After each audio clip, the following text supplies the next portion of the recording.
কে ছিল সেই ব্যক্তি যে হযরত আলী রাদিয়াল্লাহর মুখে থুতু ছুঁড়ে দেওয়ার দুঃসাহস দেখিয়েছিল? আর তারপর হযরত আলী রাদিয়াল্লাহ তার সঙ্গে কি করেছিলেন? একবার হযরত আলী রাদিয়াল্লাহ যুদ্ধে এক শক্তিশালী শত্রুর মুখোমুখি হন।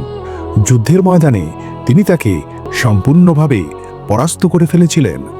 শুধু শেষ আঘাতটি করার বাকি ছিল।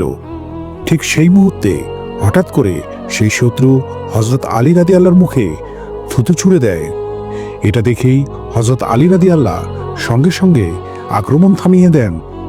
তিনি তার তলোয়ার মাটিতে রেখে দেন। শত্রু বিস্মিত হয়ে জিজ্ঞেস করে বলল, আপনি এটা কি করলেন?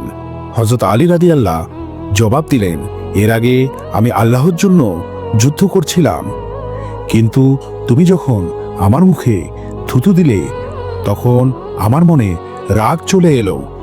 আমার নফস আমাকে প্রতিশোধ নিতে উস্কে দিল। এই মুহূর্তে যদি আমি তোমাকে হত্যা করতাম তাহলে সেটা আল্লাহর জন্য হতো না, বরং আমার নফসের জন্য হতো, আর সেটা হতো এক বড় ভুল।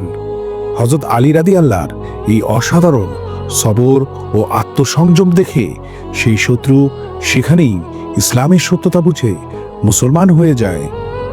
আপনিও যদি মনে করেন আসল শক্তি হলো রাগের উপর নিয়ন্ত্রণ রাখা, তাহলে কমেন্টে অবশ্যই লিখুন আল্লাহু আকবার।